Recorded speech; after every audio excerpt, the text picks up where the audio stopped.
Oke, kembali lagi di sesi horor. Selamat datang bulan Ramadan. Selamat menunaikan ibadah puasa buat yang melaksanakannya, umat muslim terutama. Ada apa lagi nih? Jadi masih cerita soal aku dan sekitarku dan rumahku lagi. Jadi hari ini, pada episode kali ini, sesi horornya masih di sekitar rumahku dan masih cerita tentang kemarin gak upload soalnya sedang mikirin konsep baru. Mau ada segmen nyeritain cerita temen.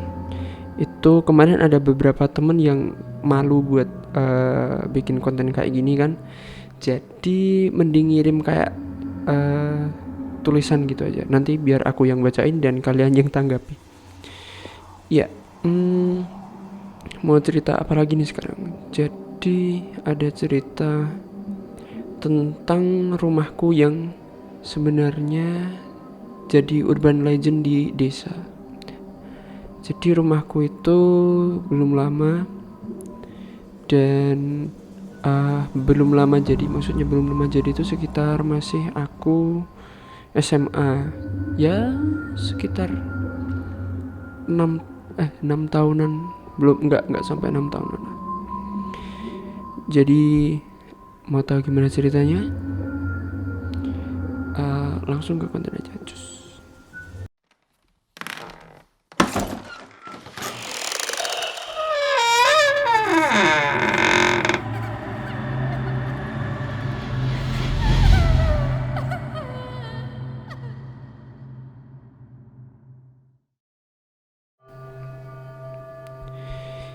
Ya, semoga nggak bosen ya masih apa-apa lihat wajah yang kurang ganteng ini, masih melihat wajah yang wajah-wajah yang kurang enak dipandang kayak gini sih. Karena ya bukan tipe-tipe cowok yang suka apa namanya, suka bergaya gitu lah.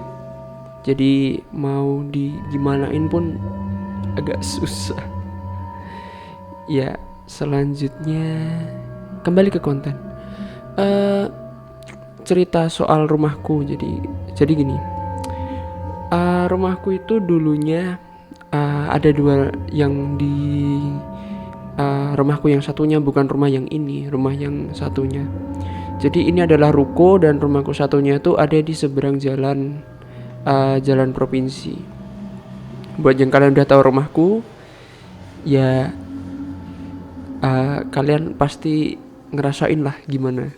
Apalagi yang jadi tetangganya rumahku yang di rumahku satunya itu yang di belakang. Termasuk abang sayang itu juga salah satu tetanggaku, jadi tau lah awal mula rumahku jadi kayak gitu. Sebelum jadi rumahku itu apa. Jadi aku jelasin sedikit aja. Dulu sebelum rumahku dibangun itu ada satu pohon besar, pohon mangga. Mangganya tuh aneh.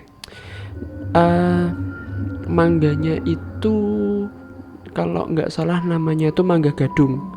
Jadi mangga gadung itu kayak apa? Mangga gadung itu mangga yang mentah pun kalau dimakan itu nggak asem, nggak kecut. Kalau yang orang Jawa bilang, jadi manis. Ada satu pohon besar, gede banget pokoknya. Sampai aku coba pegang itu tanganku nggak sampai ketemu gini tuh, nggak sampai. Jadi itu saking gedenya, tinggi juga. Terus di sana itu ada dua rumah lawas lah, rumah tua gitu. Ada rumah tua, terus ada kayak kebun bambu. Bukan kebun sih namanya, kayak yang satu pohon bambu tapi banyak gitu loh. Sama ada satu rumah reot di belakang, itu yang ada di ceritanya abang sayang yang kemarin. Diceritain bahwa itu satu daerah itu sebenarnya ada dua rumah. Yang satu rumahnya pernah disinggahi dan pernah ketemu juga, bapaknya baik banget. Terus yang satu lagi ada satu rumah reot yang nggak tahu lah itu rumah siapa. Terus singkat cerita, dibelilah tanah itu dan berdirilah rumahku. Jadi ada satu kejadian unik di mana ketika menebang pohon itu, pohonnya itu padahal udah putus bagian bawahnya, which is kan udah tinggal nunggu ambruk gitu kan, tapi nggak mau ambruk gitu loh, nggak mau sampai jatuh tumbang gitu, nggak mau. Jadi entah bagaimana ceritanya itu udah diakalin lah gimana sama bapak, akhirnya bisa tumbang juga. Dan itu pernah saksinya banyak sih, terutama yang kemarin nembang pohon itu juga ada saksinya. Terus singkat cerita, dibangunlah rumah di sana, udah jadi sekarang. Dan kalau kalian lihat kontennya Apriawan Ilham yang gelap-gelapan cuma ada lampu satu, itulah itu ada di rumah itu. Jadi banyak sekali kejadian-kejadian yang dulu pernah pernah dirasain sama warga sekitar, apalagi sama aku yang punya rumah itu, sama teman-temanku yang kebetulan juga main. Aku ceritain dari yang agak awal. Jadi pas dulu awal pembangunan di situ, rumah baru setengah jadi, kan sering ya keluarga main-main gitu ke sana, lihat-lihat udah jadi kayak gimana, udah diplester apa belum. Maksudnya diplester itu temboknya udah disemen, diatsi apa belum. Terus sama duduk-duduk biasa, liatin suasana gitu. Terus pada malam harinya itu kan di sana buat hiburan para tukang kan disediain satu radio, di mana radio itu biasanya buat hiburan buat para pegawai sama tukangnya itu enggak bosen lah. Jadi ada lagu-laguan gitu. Terus aku pernah dapat cerita, jadi pada suatu malam itu di posisi yang udah sepi, lengang, tidak ada apapun. Itu katanya tengah malam, kalau enggak ya habis isya jam 9 ke atas itu radio pasti bunyi, padahal di sana enggak ada orang. Jadi ada beberapa yang lapor kayak gitu dan sering terjadi juga. Terus ya mungkin karena di sana itu ditarik benang merahnya, jadi kayak katanya memang tempatnya agak angker dulu. Ya angker nggak angker sih, tapi gimana ya, aku udah di sana agak lama jadi mungkin udah terbiasa juga. Terus ada lagi. Jadi pas aku belajar buat ujian, aku biasanya belajar itu kan lebih suka yang sepi, mentok lagu lah aku dengerin sendiri. Jadi kalau belajar di tempat yang rame apalagi banyak orang itu kan aku agak susah. Itu aku biasanya nyendiri di rumah itu. Singkat cerita itu kan rumahnya udah kelar dan udah sering buat pertemuan keluarga juga. Terus pada suatu hari aku mau ujian dan belajar di sana. Belajar dari habis maghrib sampai jam 9 kalau nggak jam 10.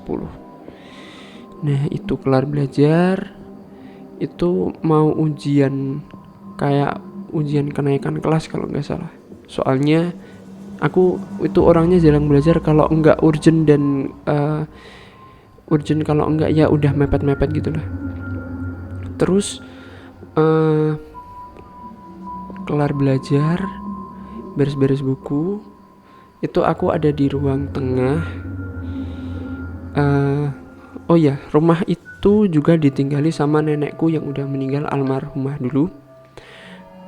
Ada di sebelah samping, jadi ada satu ruangan besar, satu ruangan sekat itu untuk nenekku.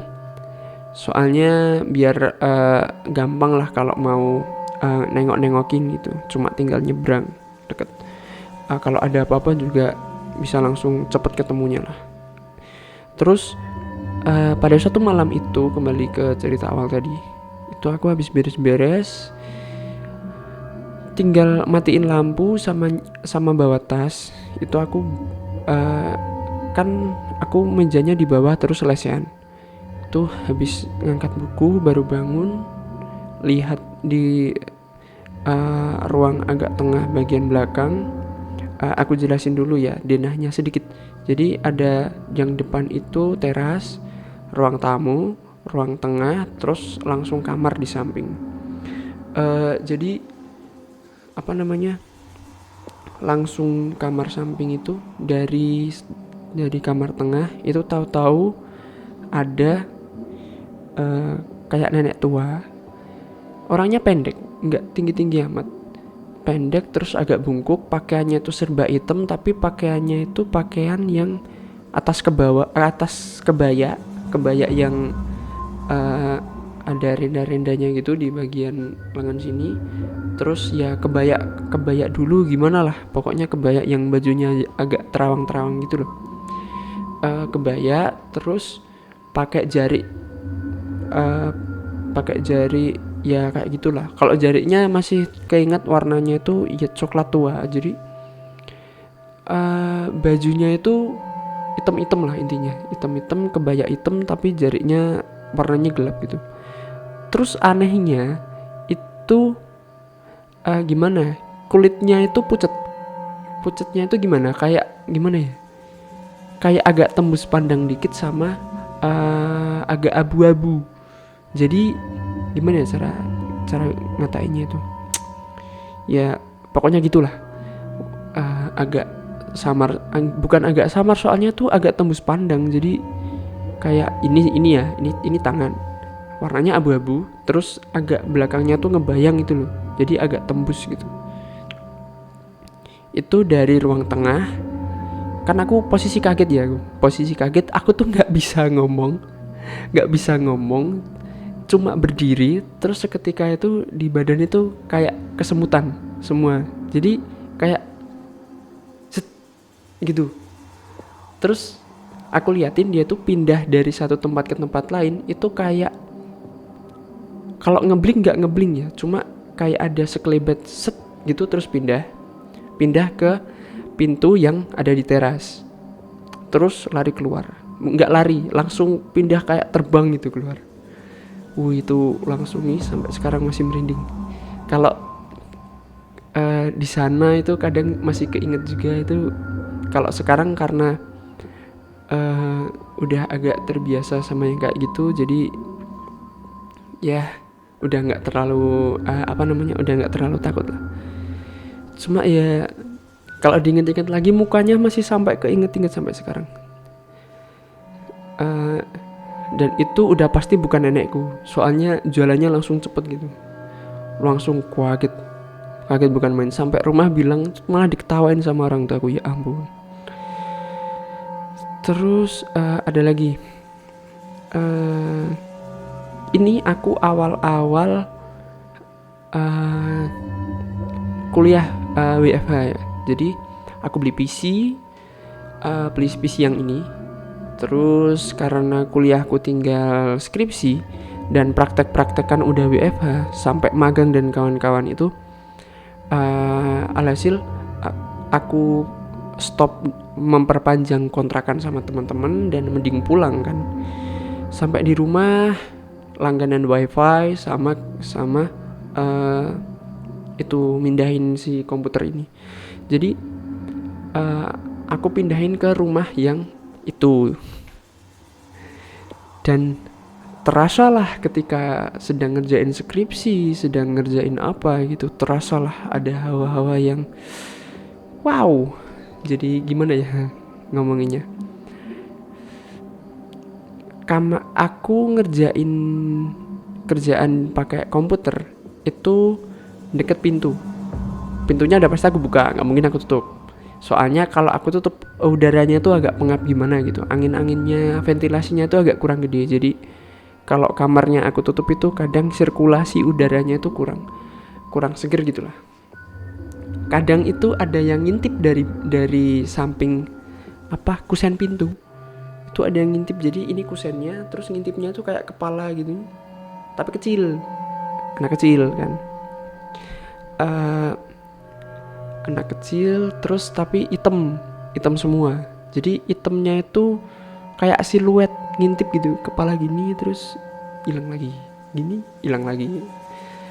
Terus ada juga sering kayak ada yang lewat gitu dari apa namanya, ruang tengahku kan agak panjang, yang aku lihat dari kamar itu langsung ruang tengah, bagian meja tengah gitu. Itu kadang ada yang lewat putih gitu.